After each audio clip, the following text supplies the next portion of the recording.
Drama. On some level, we are all interested in it. It doesn't even necessarily have to be something like celebrity drama. It can be related to the game industry. It can be related to a literal drama that you watch on television. So it didn't come as a surprise when drama eventually started being shown on YouTube. The first wave of drama channels were your standard celebrity gossip channels. However, over the years, they eventually became two distinct communities. One was the commentary channel, and the other was the tea channel. From the outside looking in, they look like two very similar communities.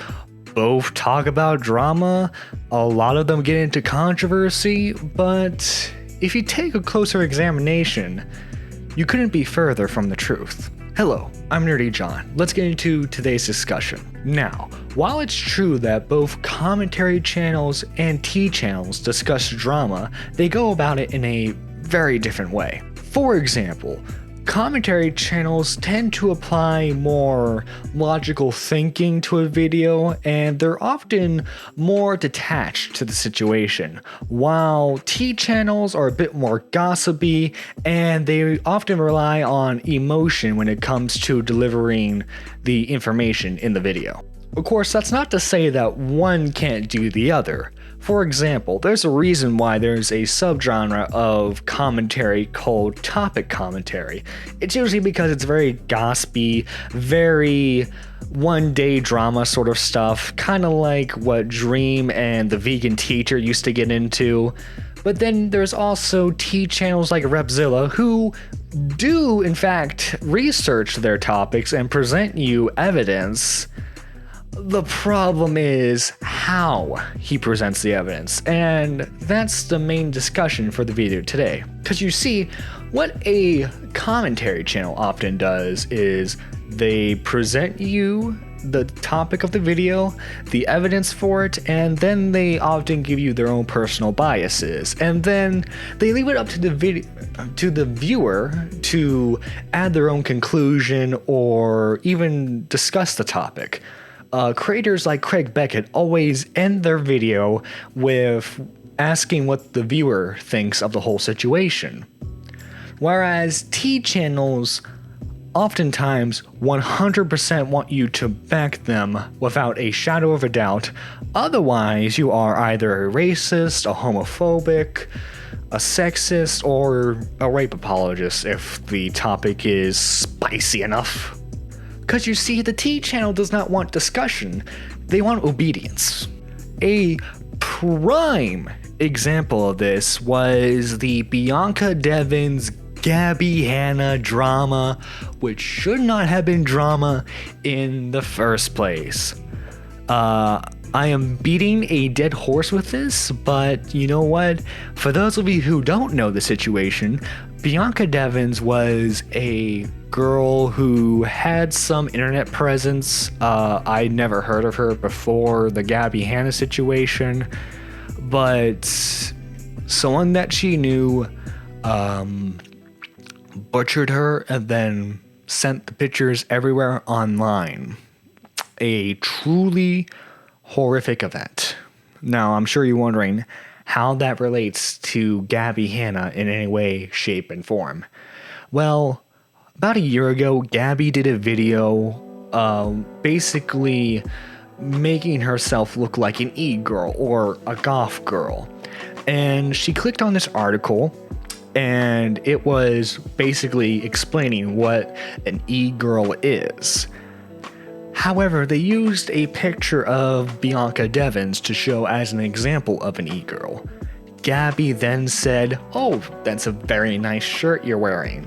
And my god, the tea channels lost their mind.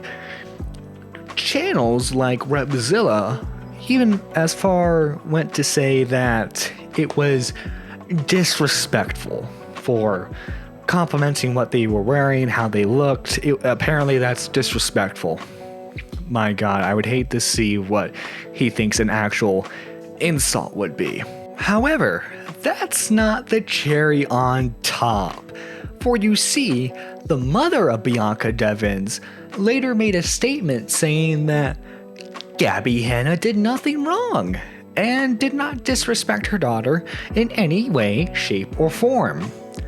Rebzilla then made a statement saying that the mother didn't know what she was talking about.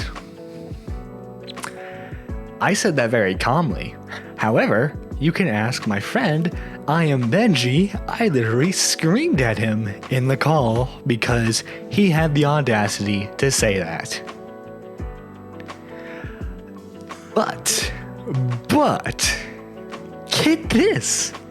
Another T channel, what's his name?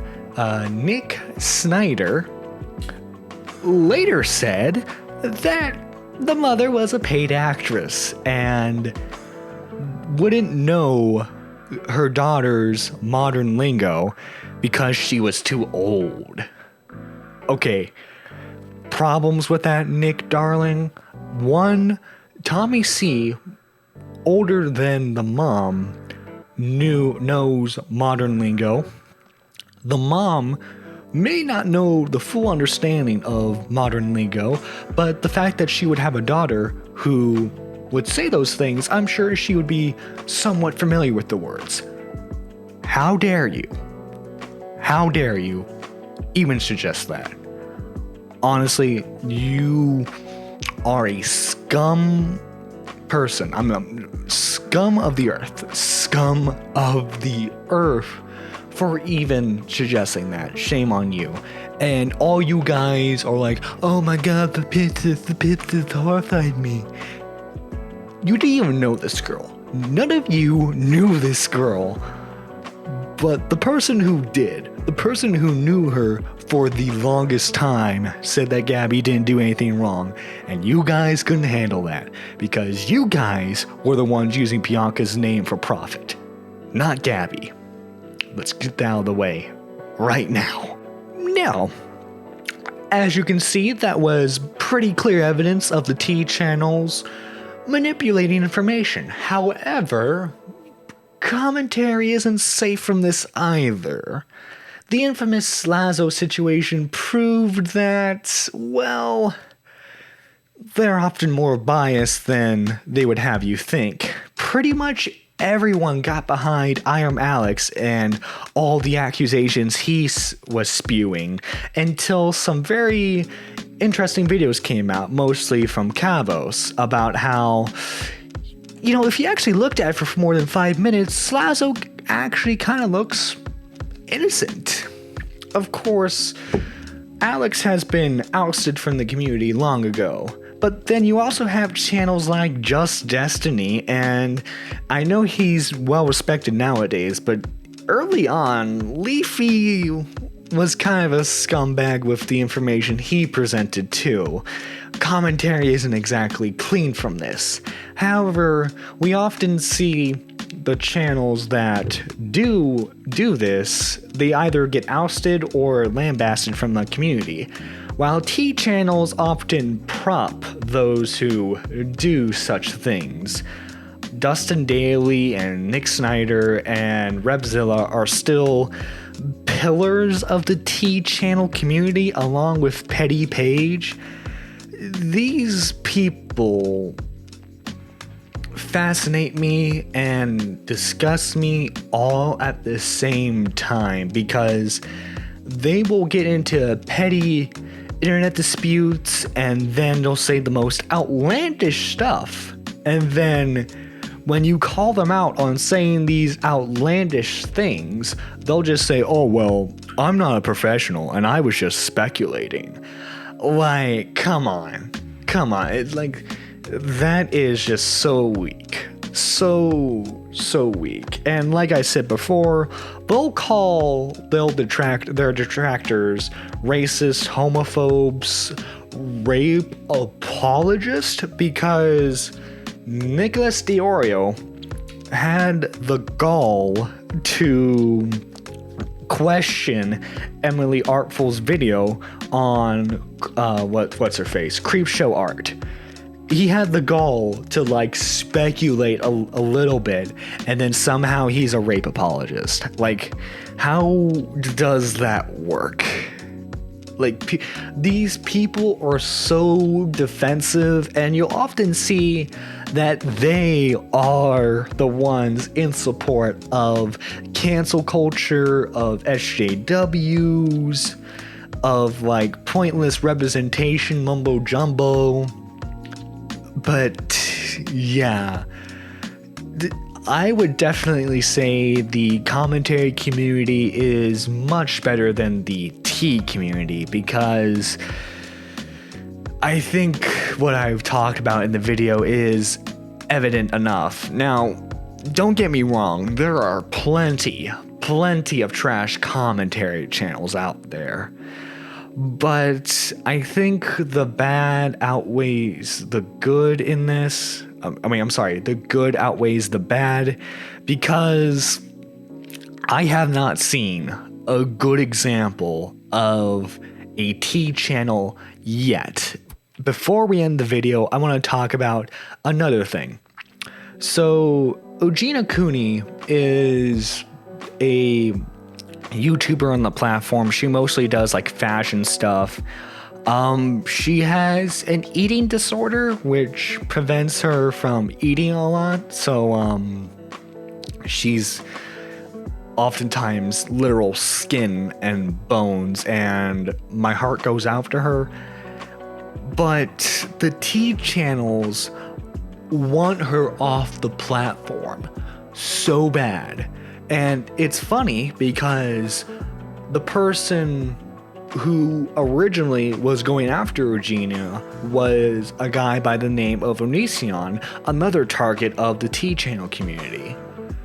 So it's funny that they criticize Onision for being a bully on the same situation, but they are somehow virtuous.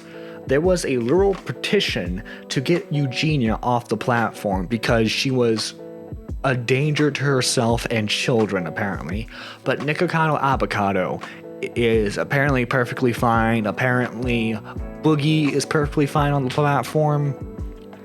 Like, if we're going to get rid of people for being extremely skinny, then we need to get rid of people for being extremely fat.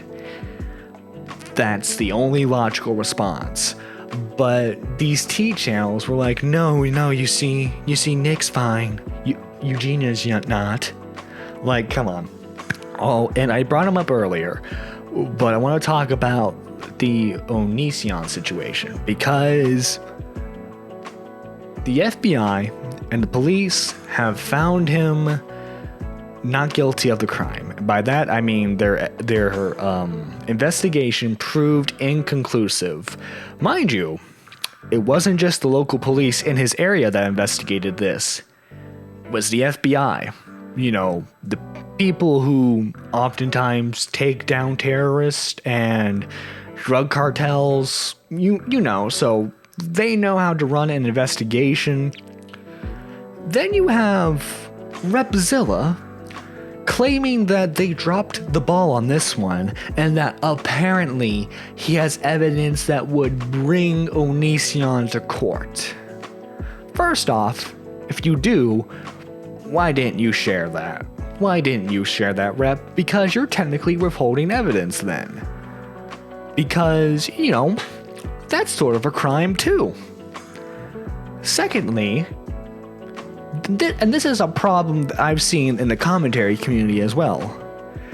People think that when they suddenly become internet detectives, that they are automatically better than like actual trained journalists and police detectives. Like, I'm sorry, but just because you bought a fancy mic and a DSLR camera and you do some fancy color grading stuff, that doesn't mean that you're suddenly hot crap. I'm sorry, Rep, but you dropped the ball on this one. And the girl who did the report, you know, the one who who initiated this investigation the entire time, she said that everything that her Onision did was when she was above the age of 18.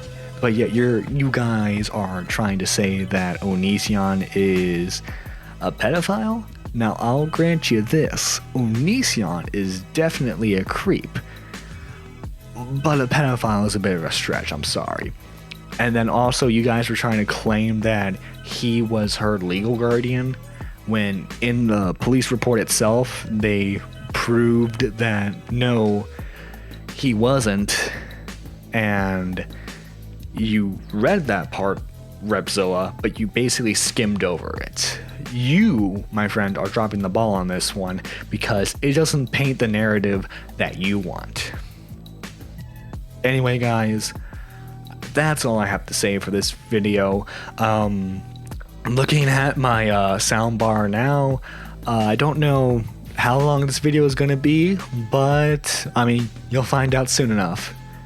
Anyway, this is Nerdy John signing out, and remember, if you're gonna talk tea, and if it's gonna be hot tea, be prepared when that spills all over you.